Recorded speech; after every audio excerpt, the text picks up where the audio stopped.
आप शिक्षा में बदलाव क्यों करना चाहते हैं? शिक्षा में बदलाव हम इसलिए करना चाहते हैं कि बदलाव आज की सबसे बड़ी आवश्यकता है। और गत 9 वर्षों से लगातार मैं शिक्षा के क्षेत्र में कार्य कर रहा हूँ। 2012, 13, 14, 15, 16 लगातार मैंने भारतीय शिक्षा को जो गिरती हुई स्थिति है उसको देखते हुए तमाम ऐसे वीडियो आईडियलिटी नाम के चैनल पे भी डाला। और आज चूँकि आज कोई भी क्लासरूम करियर से कनेक्ट नहीं है, बच्चा जब शिक्षा ले रहा है तो उसको खुद नहीं पता कि उस शिक्षा का इस्तेमाल वो कहाँ करेगा। और जो भी शिक्षा आज की डेट में हम ले रहे हैं वो हमारे सामर्थ्य का विकास नहीं करती। अन्य शब्दों में मैं आपको कहना चाहूँगा कि वह शिक्षा जो आपका सामर्थ्य का विकास ना करे, वह शिक्षा जो आने वाली मार्केट के योग्य आपको ना बनाए, वह शिक्षा किसी योग्य नहीं होती है। और आज जो हमारे देश में योग्यता की कमी आ रही है, क्षमता की कमी आ रही है, दक्षता की कमी आ रही है, उसका जो सबसे बड़ा कारण है वो शिक्षा का गिरता हुआ स्तर है। और मैं आपको कहना चाहूँगा कि ये बदलाव समय की मांग है। और अगर हम इस समय की मांग को समझते हुए अपने अंदर बदलाव नहीं करेंगे या बच्चों के भविष्य की जिम्मेदारी लेते हुए उनको उस परिदृश्य में नहीं ढालेंगे जिसकी आवश्यकता है, तो आने वाला भविष्य बहुत ही संकट में होगा। जी, लेकिन ये बदलाव आप कैसे करना चाहेंगे? इसके पीछे अभी कोई योजना है? किस तरीके से करना चाहें, उसके बारे में कुछ प्रकाश डालें। बिल्कुल, हमारी योजना ही नहीं बल्कि हमने काफ़ी कुछ कार्यान्वयन भी किया है। इस बदलाव की दिशा में जो सबसे बड़ी चीज़ है, हम पूरे देश के 29 राज्य के प्रिंसिपल, वाइस चांसलर, प्रोफेसर, जिसमें Delhi university, Mumbai university, Lucknow university, Bhopal university, Himachal Pradesh university, Bengaluru university, हर जगह के प्रोफेसर जो हमसे जुड़े हुए हैं, हमने एक अभियान चलाया है, भारतीय शिक्षा को बचाओ, भारतीय शिक्षा में नवाचार लाओ। इसके अंतर्गत हम जौनपुर में 300-400 साल के इतिहास में जौनपुर के पहली बार एक ऐसा विमर्श करने जा रहे हैं जो 29 राज्य के विद्वानों का समागम जौनपुर की धरती पे होने वाला है। और हमारी योजना, हम इसमें कुछ पॉइंट आपको बताना चाहेंगे जो हमारी योजना में है, जिसके द्वारा हम बदलाव करेंगे।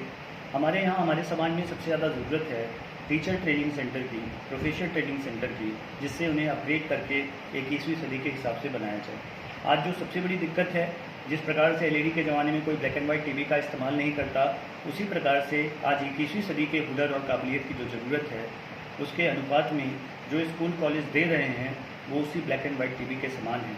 इसलिए हमारी योजना में सर्वप्रथम हम लोगों को जागरूक करना चाहते हैं, अभिभावक को जागरूक करना चाहते हैं और टीचर को, प्रोफेसर को, प्रिंसिपल को प्रशिक्षण देना चाहते हैं कि वो आज की शिक्षा को समझें और उसको समझते हुए वो कार्यान्वयन करें। 2-4 चीज़ें मैं इसमें आपको बताना चाहूँगा।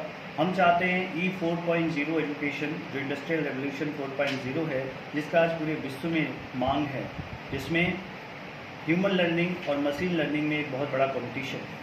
हम चाहते हैं E4.0 का एग्जीक्यूशन भारत में किया जाए, जिसके लिए एक सेंटर भारत के सभी डिस्ट्रिक्टों में खोला जाए।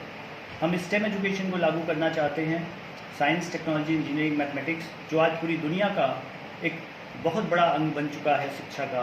हम चाहते हैं आने वाले समय में भारत के हर ज़िले में स्टेम एजुकेशन का सेंटर हो, क्योंकि आने वाला जो दशक है उसमें 80% नौकरियां स्टेम के ऊपर होंगी। हम चाहते हैं सॉफ्ट स्किल का विकास बच्चों के अंदर किया जाए, जिसके माध्यम से हमारे बच्चे आज कॉरपोरेट या कंपटीशन के योग्य बन पाएँ। इसके साथ साथ लीगो रोबोटिक्स और अन्यत्र ऐसी चीज़ें हैं जो आज हमारे समाज की सबसे बड़ी मांग है, क्योंकि एक सर्वे के हिसाब से हमारे भारत में आज की डेट में 24 लाख से ज़्यादा विद्यार्थी ऐसे हैं जो टेक्निकल कोर्स तो कर चुके हैं, पर वो विश्व के पटल पर 4th क्लास लेवल के योग्य भी नहीं। तो हम ये चाहते हैं कि कार्यान्वयन कुछ ऐसा हो जिसमें शिक्षक भी बदले, विद्यार्थी भी बदले, प्राचार्य भी बदले और व्यवस्था भी बदले, जिसको लेकर हम पूरी तत्परता से कार्य कर रहे हैं। जैसा कि आपने अभी कहा कि आपके पास 29 स्टेट के जो प्रिंसिपल्स हैं वो आपके साथ हैं, यू हैव एनी डॉक्यूमेंट्स जो आप बता सकें कि हाँ ये हमारे साथ हैं, या आपके पास कोई लेटर ऐसा कि वो उस चीज़ को जस्टिफाई करे कि वो आपके साथ हैं? प्रत्यक्ष को प्रमाण की आवश्यकता नहीं होती। सर्वप्रथम मैं आपसे कहूँगा, आइडियल एसीडी नाम का एक चैनल है जो सबके लिए खुला है। जो भी प्रिंसिपल, जो भी प्रोफेसर आ रहे हैं, उन्होंने खुद उस चैनल के माध्यम से वीडियो में प्रमोशन किया है, हमारे नाम का प्रमोशन किया है, हमारे काम का प्रमोशन किया है। और इसके साथ साथ चूँकि यह एक बहुत बड़ा अभियान है, इसमें उनके ऑफिशियल ईमेल भी हैं, जिनके ईमेल के बाद हम उनके फोटोग्राफ्स और उनके अन्य चीज़ों का इस्तेमाल कर रहे हैं। और सबसे बड़ी चीज़ हम आपको कहना चाहेंगे कि प्रत्यक्ष को, जैसा मैंने कहा, प्रमाण की आवश्यकता नहीं होती। ये समाज के सृजन करने की प्रक्रिया है, ये समाज को बदलने की प्रक्रिया है, ये हमारे युवाओं के भविष्य को बचाने की प्रक्रिया है, जिसमें पूरी मुखरता से मैं ये कहना चाहूँगा, जब एक अच्छी चीज़ होती है तो संदेह क्यों होता है हम जनपदवासियों को। जब कोई अच्छी चीज़ व्यक्ति करना चाहता है तो हम उसमें नकारात्मकता क्यों ढूंढते हैं। अच्छी चीज़ को करने के लिए हमें एकजुट होकर आगे आना चाहिए और संशय वहाँ होना चाहिए जहाँ चीज़ों में कमी है, जहाँ प्रत्यक्ष रूप से सारे प्रिंसिपल प्रोफेसर स्वयंभूत होकर सामने आकर पूरे भारत की शिक्षा को बदलने का विमर्श कर रहे हैं, वहाँ हमें विश्वास के साथ लगना चाहिए। और मैं आपको विश्वास दिलाना चाहूँगा कि जो जौनपुर के इतिहास में आज तक नहीं हुआ वो अब होगा। और यह सिर्फ जौनपुर की बात नहीं, पूरे हिंदुस्तान के जितने भी छोटे जनपद हैं जो अपने आप को कटा हुआ महसूस करते हैं भारत की मुख्य धारा से, उन सभी जनपद के लिए ये एक मील का पत्थर साबित होगा कि एक छोटा शहर भी Delhi university, Mumbai university, Lucknow university, Bangalore university, IIT, IIM, पूरे देश के महान यूनिवर्सिटी के प्रोफेसरों को एक साथ एकजुट कर सकती है। और ये बदलाव है जो देश को बदलने में बहुत कारगर साबित होगा। अगेंस्ट आप जो भी है, जैसे आप जो भी कर रहे हैं वो सिस्टम के अगेंस्ट है। जो हमारा सिस्टम चल रहा है आज के समय में वो बिल्कुल उससे आप अगेंस्ट काम कर रहे हैं। इसको आप कैसे कर पाएंगे? क्योंकि हर आदमी तो इसी में है कि मैं एक काम को कैसे कर लेगा, भाई अकेले कैसे करेगा, तो उसके पीछे क्या कोई योजना है आपकी? सर्वप्रथम मैं आपको बताना चाहता हूँ, बदलाव हमेशा एक व्यक्ति से शुरू होता है, बाद में एक कारवां खड़ा होता है। वर्तमान समय में अगर आपने महसूस किया हो, अध्ययन किया हो, तो मैं आपको बताना चाहूँगा, भारत सरकार की पॉलिसी को 2014 से 2018 के बीच में देखिए तो आपको इतनी ज़्यादा योजनाएं मिलेंगी। स्किल डेवलपमेंट प्रोग्राम, ATL, अटल इनोवेशन, अटल टिंकरिंग लैब, एम, अटल इनोवेशन मिशन, इसके साथ साथ लोकल इनोवेशन को लेकर पैसे खर्च किए भारत सरकार ने। एंटरप्रेन्योरशिप का मंत्रालय बना। बदलाव तो सरकार चाहती है, सरकार निदान चाहती है इस बेरोजगारी का। सरकार तत्पर है UPSDM, PMKY, तमाम ऐसी योजनाओं को लेकर आगे आने के लिए। मैं कहना चाहूँगा, सिस्टम नहीं बदल रहा है, सरकार तो बहुत कुछ बदलना चाहती है। और उसको बदलने के लिए कहीं ना कहीं अयोग्यता, अक्षमता, निष्क्रियता सबसे बड़ी बाधा है। हम अपने माध्यम से सरकार के पॉलिसीज़ जो हैं उसको सपोर्ट करेंगे।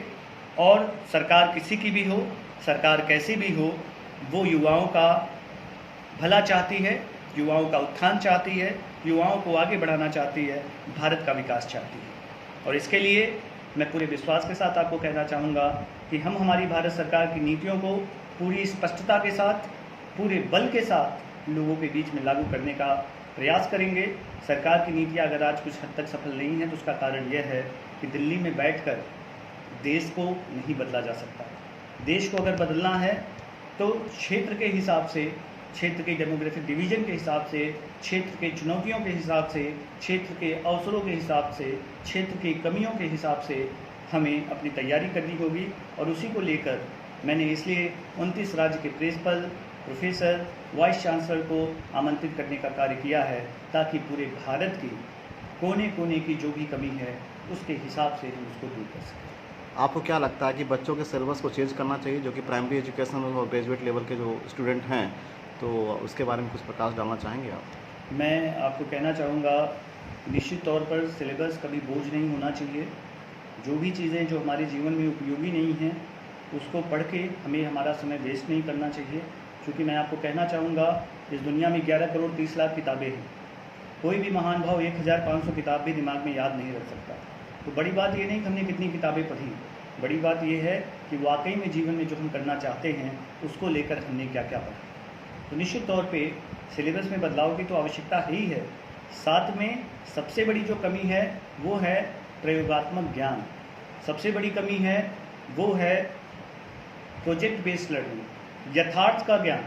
आज कोई भी टीचर स्कूल में पढ़ा रहा है, कॉलेज में पढ़ा रहा है, ज़रा आप उससे पूछिए, तो ये मेरा सवाल है आपके माध्यम से, कि क्या उसको ये पता है कि मार्केट में चल क्या रहा है।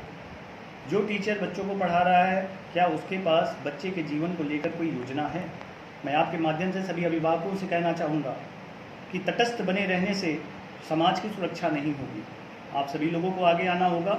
अगर आप स्कूल में पैसे खर्च करते हैं तो पूछिए क्या सिखाया, क्या बनाया, क्या कराया आपने, बजाय यह कहने के क्या पढ़ाया, कहाँ तक पढ़ाया, कितना पढ़ाया आपने। हमारे लिए आज ज़्यादा ज़रूरी है कि हमारा बच्चा सीखा क्या। इस तेज़ी से बदलती हुई तकनीकी दुनिया में हमारी लर्निंग कैपेबिलिटी स्ट्रांग होनी चाहिए। और एक मैं छोटा सा एक प्रोवर्ब आपको कहना चाहूँगा जो बहुत ही फेमस कहावत है, जिन्होंने एल्विन टोफलर ने इसको बोला था, the literate of 21st century are not those who can not read and write, the literate of 21st century are those who can not learn, unlearn and relearn the things. अर्थात 21वीं सदी का अनपढ़ वह नहीं है जो पढ़ नहीं सकता, लिख नहीं सकता। 21वीं सदी का अनपढ़ वह है जो सीख नहीं सकता। और आज इस बदलते हुए परिवेश में हमें वेल फॉर्म माइंड की ज़रूरत है, वेल एजुकेटेड माइंड की ज़रूरत नहीं है। हम 100 किताबें पढ़ के क्या करेंगे जब हमारे अंदर एक योग्यता किताब के मूल आधार को पहचानने की ही नहीं है। हम 100 किताब खाना बनाने की रेसिपी क्यों ना पढ़ लें, अगर हमें रोटी ही बनाने नहीं आता तो हमारी किस काम। तो ज़रूरी है योग्यता डेवलप करना। ज्ञान एक सोच है और ज्ञान का इस्तेमाल करके कार्य पूर्ण कर लेना, यही योग्यता है। और मैं आपके माध्यम से इस आपसे कहना चाहूँगा कि सभी अभिभावक गण देखें कि जो बच्चा हमारा ज्ञान ले रहा है वो उसका इस्तेमाल करने की योग्यता रखा है कि नहीं रखा है। क्योंकि जो हम सीखेंगे वही हमारा है, जो हम पढ़ेंगे वो हम भूल जाएंगे। क्योंकि पूरे भारत की जो व्यवस्था है वो मेमोरी टेस्टिंग है, याददाश्त का परीक्षण होता है। और आवश्यकता किस चीज़ की है? बौद्धिक परीक्षण की, जब हम कॉम्पिटिशन या फिर कॉर्पोरेट में जाते हैं। तो मैं ये कहना चाहूँगा कि कहीं ना कहीं मानसिकता में बदलाव आना चाहिए और इसीलिए हम इतने बड़े कैंपेन का आयोजन जौनपुर में करें। Okay, thank you sir.